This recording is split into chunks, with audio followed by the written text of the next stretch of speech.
네, 소나기는 피했지만 저 뒤에 점 3개가 저는 상당한 의미를 내포하고 있다고 생각을 해요. 그러니까 헝다 때문이죠. 네. 뭐 사실 우리 작년에 코로나 때문에 힘들었던 것도 중국에서 왔고 이번에 또 시장이 피곤해질 수 있는 그 이슈도 네.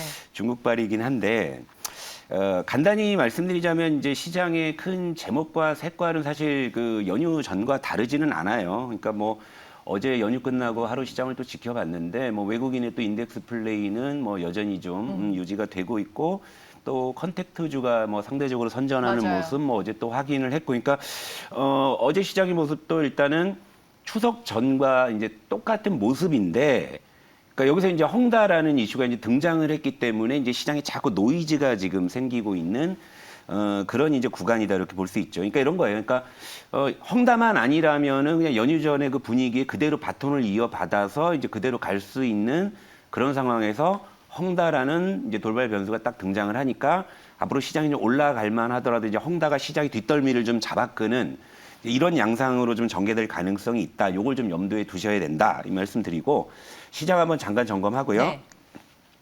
어제 일단 외국인의 스탠스가 상당히 괜찮았어요. 뭐 이제 우리가 연휴 기간 동안 쉬는 동안에 뭐 글로벌 시장은 헝다 이슈는 많이 출렁이었지만 막상 연휴가 끝난 첫 거래일에 외국인은 코스피를 5,500억 정도를 이제 순매수를 했죠.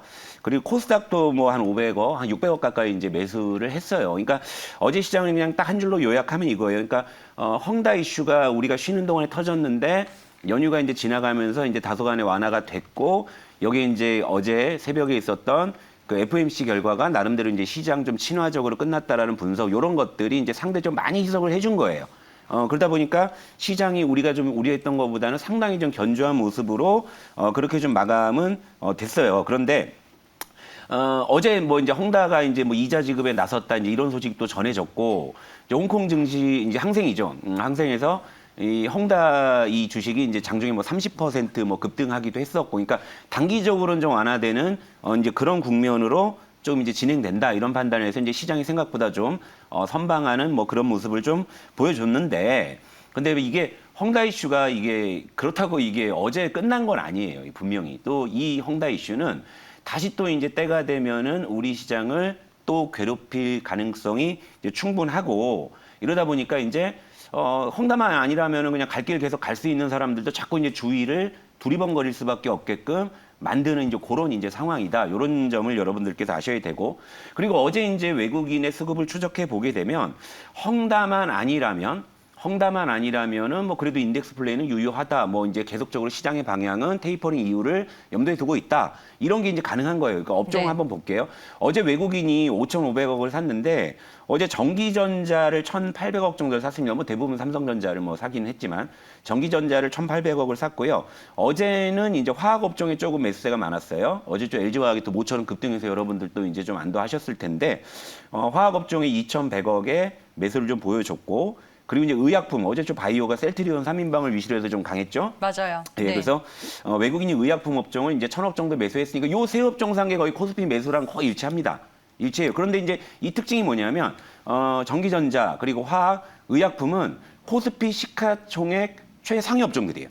그러니까 외국인이 여기에만 지금 인덱스 플레이란 거니까 헝다 이슈 때문에 전방위적으로 업종별로 좀 고르게 좀 매수세를 집어넣지는 않고 이런 시가총액 최상위 업종에만 집중적으로 매수를 해주면서 이제 지수는 붙잡아두는 이런 효과를 어제 분명히 좀 보여줬다 이런 건데, 여기서 이제 중요한 힌트가 좀 있죠. 그럼 외국인이 헝다 이슈 때문에 뭐 지난 연휴 기간 동안에 글로벌 증시, 특히 뭐 일본 증시도 한 대 또들어 맞고 뭐 대만 증시도 또들어 맞았는데, 그럼 우리 시장도 그냥 연휴 때 뭐 다른 시장 또들어 맞았으니까 공평하게 같이 두들겨 패도 될 만도 했는데 왜 안 두들겨 팼을까? 그죠? 네. 여기서 힌트가 있는 거예요, 여러분. 그러니까 외국인이 뭐 헝다 이슈 때문에 잠시 이제 시장에 노이즈가 꼈기는 했지만 외국인도 당장에 우리 시장만 놓고 봤을 때는 하방에 염두에 둔 플레이를 현재 해주지는 않고 있다. 그런데 이제 어제 헝다 이슈가 불거졌기 때문에 뭐 전방위적인 인덱스 플레이보다는 일단 시총 최상위 업종들을 매수해주면서 지수를 일단 잡아 끌어두는. 그러니까 이제 헝다 이슈로 좀 이제 지켜보면서 이제 다음 포석을 두겠다. 이제 이런 식으로 저는 해석이 이제 돼요. 어제 그래서 네. 외국인들이 가장 많이 산 게 삼성전자, LG화학, 셀트리온 그렇죠. 딱 요. 그러니까 그런들 딱 잡아 끌어놓고 올려놓으니까 지수 버티잖아요. 그러니까 외국인이 인덱스 플레이에서 뭔가 좀 제한적인 플레이 했던 것 역시도 헝다 이슈가 어느 정도는 그들에게도 이제 노이즈다, 신경이 쓰인다 이런 식으로 좀 볼 수가 있는 거고. 네. 그러니까 결국 이 헝다 이슈는 시장의 이제 스트레스 요인으로 이제 계속 우리 시장을 중간중간 괴롭힐 가능성이 있는데, 그럼 이게 언제 어떻게 괴롭히는지 우리가 한번 좀 참고해 볼 필요가 있죠. 그러니까 어제 헝다가 이자 지급을 했다라는 그 소식에 시장이 바로 이제 단기적으로 이제 안도하고 뭐 헝다그룹 주식은 또 급등하고 이런 모습이 있었잖아요. 그렇다면 당분 시장의 포커스는 헝다 이슈를 어떻게 주목해봐야 되냐면 바로 저거예요. 그러니까 헝다그룹이 올해 이자 지급을 어떻게 해야 되지? 그 일정들입니다. 일정들인데, 자 9월 23일 요거 이제 지나갔죠. 지나갔고 29일, 그러니까 다음 주죠. 다음 주에 뭐 4,500만 달러 정도인데 좀 규모가 작죠. 그러니까 저거까지도 그냥 넘어갈 수 있을 것 같은데, 자 10월 11일쯤 되면은 이제 1억 5천만 달러, 그러니까 한 2천억 정도 가까운 이자를 또 지급해야 되죠. 자 저기서 한번 또 이제 시장에 스트레스를 줄 가능성이 있다 이런 거고, 그리고 이제 11월 6일까지도 뭐 넘어간다 치는데 연말에 좀 대규모의 이자 지급 일정이 좀 집행 예정이 돼 있다 이거죠. 물론 이걸 뜯어보게 되면 뭐 당장 약속한 일정에 이자를 지급하지 못했다고 해서 당장의 디폴트가 되는 건 아니에요. 30일에 유예 기간이 있기는 해요. 그런데 여러분 생각해 보세요. 내가 누구한테 돈을 꿔줬는데 오늘 얘가 갚기로 했어요. 근데 오늘 못 갚고 다음에 줄게 하는 순간 그 순간부터 짜증이 나잖아요. 그죠?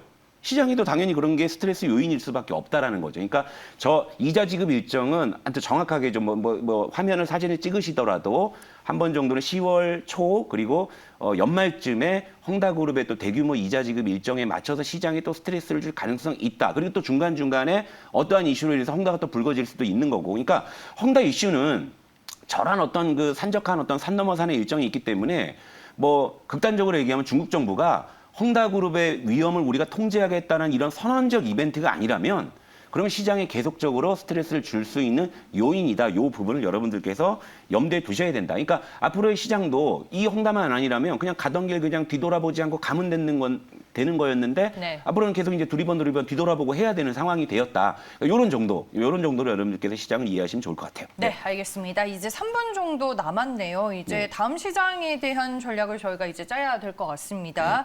연휴 이후에 종목을 편입하겠다라고 하셨는데 네. 더 지켜봐야 돼요. 아니 뭐 헝다 이슈 때문에 조금 스트레스가 있기는 한데 네.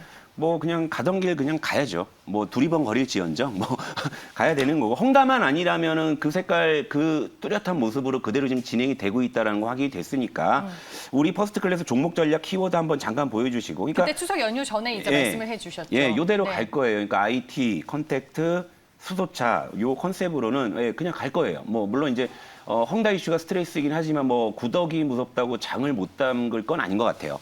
그건 뭐 그때 중간중간 우리가 좀 대응을 하면 될 것 같고요.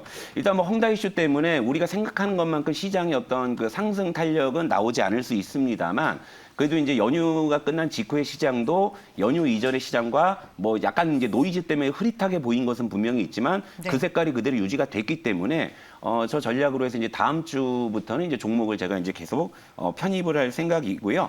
그리고 어제 이제 제가 좀 시간이 부족해서 드리다 끝난 말씀을 좀 드릴게요. 좀 시간이 잠깐 남아가지고. 이게 코스피 차트예요.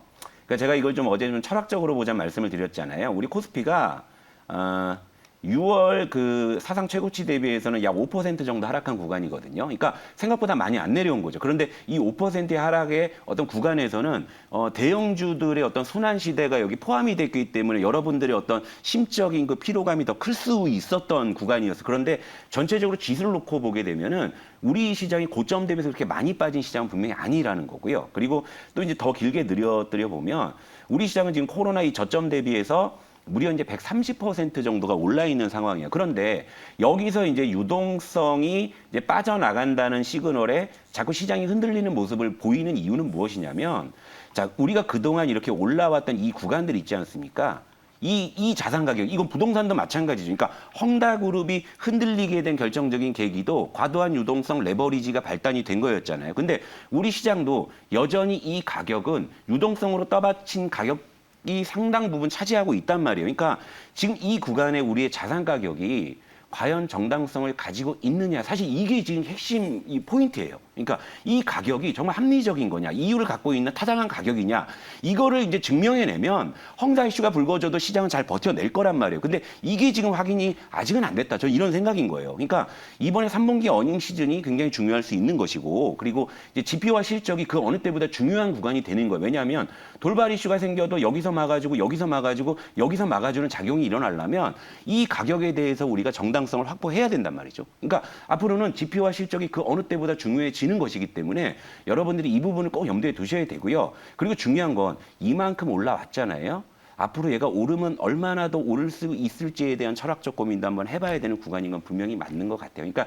지금은 종목을 최대한 줄여놓는 그런 작업이 좀 필요하다. 이렇게 말씀드리겠습니다. 네, 알겠습니다. 오늘 클로징을 칼같이 지켜주셨습니다. 어제처럼 급하게 인사는 안 드릴 것 같습니다. 저희 여기서 마무리하고요. 다음 주 월요일에 또 찾아오도록 하겠습니다. 오늘도 끝까지 시청해주신 여러분 고맙습니다.